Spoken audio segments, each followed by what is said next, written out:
말을 많이 하지 말며 격렬하게 속내지 마라. 말 많은 것이 미덕으로 환영받는 경우는 거의 없다.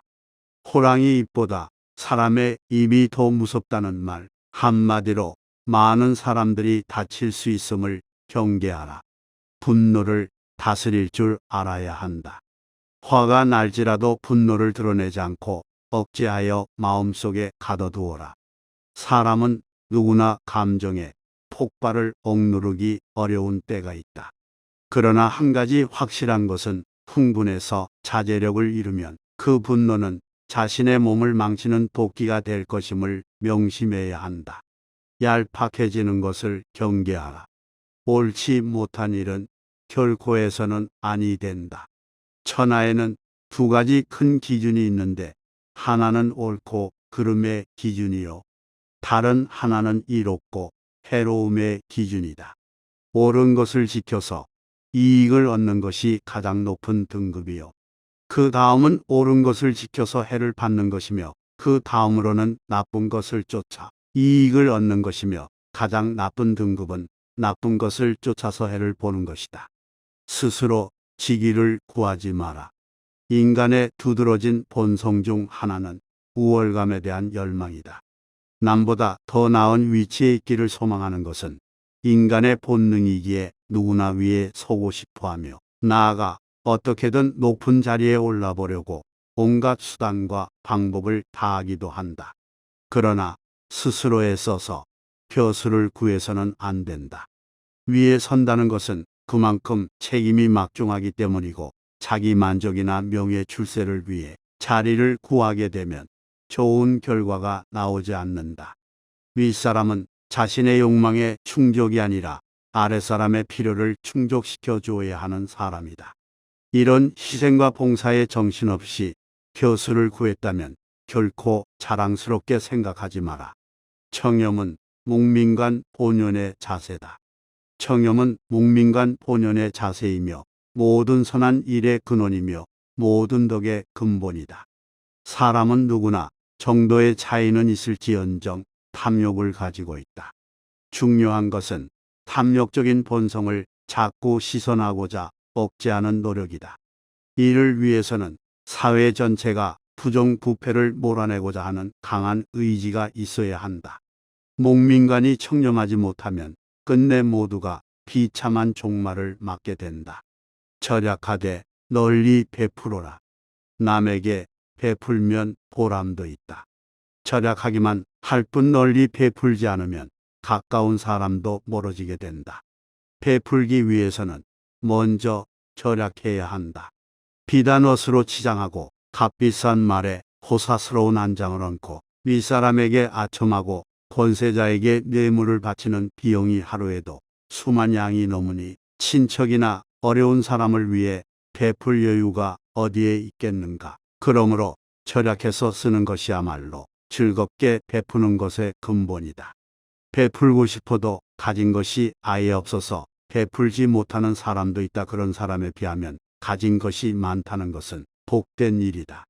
남에게 베푸는 사람들의 공통점은 재산을 소중하게 알고 낭비하지 않지만 거기에 얽매이지는 않는다는 점이다. 그들은 돈을 위해 일하지 않고 돈이 자신의 삶을 위해 일하게 하는 사람이다. 이것을 명심해야 한다. 굳은 일도 기쁜 마음으로 행하라. 기쁜 마음은 자발적으로 나서는 마음이다. 자발성은 중요한 덕목이다. 자원하는 마음으로 행할 때 일을 기쁘게 할 수 있고 그래야 일의 능률도 크게 나타난다. 일이 재미있느냐 없느냐는 일 자체의 성격보다는 일에 임하는 태도에 달려있는 경우가 많다. 힘들고 어려운 일도 기쁜 마음으로 자원해서 솔선수범하여 행하게 되지만 억지로 하게 되면 소극적으로 시간이나 때우는 식이 될 때가 많기 때문에 일의 효과가 크게 나타나지 않는다. 대중을 통솔하는 길은 위엄과 신용뿐이다. 대중을 통솔하기 위해 필요한 것은 위엄과 신용이다. 청렴한 모습을 보일 때 위엄이 생기며 청렴은 바로 공명정대합니다. 공명정대함은 마음에 치우침이 없는 것이다. 치우치지 않고 막힌 것이 없을 때 비로소 위험을 확보할 수 있다. 또한 신용이 있어야 한다. 신용은 신뢰다. 지시와 명령만으로 사람을 다스리는 것에는 분명히 한계가 있다. 자신이 남으로부터 신용을 얻어야 하며 그 자신 또한 다른 사람을 신뢰할 수 있어야 한다. 사람을 통솔하는 능력은 다른 사람을 움직이게 만드는 능력을 말한다. 끊임없이 독서하라. 오직 독서의 한 가지 일이 위로는 옛 성년을 조차 함께할 수 있게 하고 아래로는 백성을 깊이 깨우칠 수 있게 하며 신명에 통달하게 하고 임금의 정세를 도울 수 있게 할 뿐 아니라 인간으로 하여금 짐승과 벌레의 부류를 벗어나 저 광대한 우주를 지탱하게 만드니 독서야말로 우리들의 본분이라 하겠다. 또한 쉬지 말고 기록하라. 기억은 흐려지고 생각은 사라진다. 머리를 믿지 말고 손을 믿어라. 실제적인 배움을 중시하라. 배움이란 단순히 글만 배우는 것에 국한되지 않고 실용적인 것을 익히는 것. 시대 상황에서 필요한 것들을 배우는 것이다.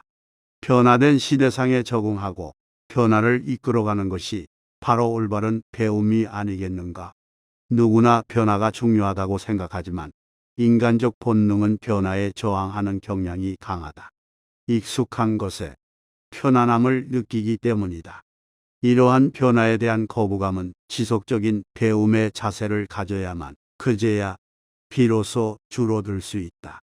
배움은 성장의 밑거름이다. 배움을 통해 끊임없이 새로운 생각과 방법, 도전의 불꽃을 일으킬 수 있으며 환경의 변화에 적응하는 법을 배울 수 있다. 함부로 칭찬하지 마라. 실없이 칭찬하면 말이 무게를 잃는다. 근거 없이 비방하면 비난이 내게로 돌아온다.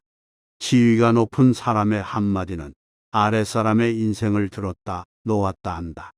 좋은 말도 가려서 하고 충고도 살펴서 하라. 무심코 던지는 한마디가 비수가 되어 박힌다. 뜻없이 한 행동이 걷잡을 수 없이 커진다. 말과 행동이 살에 깊지 못해 원망을 사고 재앙을 부른다. 아무리 맛난 음식도 입에 들어가자마자 더러운 물건이 된다. 목답에 든 음식은 아무도 거들떠보지 않는다. 음식이란 어차피 목구멍을 넘기기도 전에 더러워지고 뒷간에 가면 똑같다. 유비무원의 자세로 재난에 대비하라. 언제든지 재난이 발생할 수 있다는 생각을 하고 미리 대비해야 한다. 인간의 부주의나 잘못으로 인한 재난이든 자연으로 인한 재난이든 재난을 당한다는 것은 불행한 일이다. 첫째, 재난 방비를 위한 유비무환의 정신을 가져라. 둘째, 신속히 재난에 대응하라. 대부분의 위기나 위험은 사전에 반드시 신호를 보내게 되어 있다. 오늘도 행복한 하루 보내시길 바랍니다.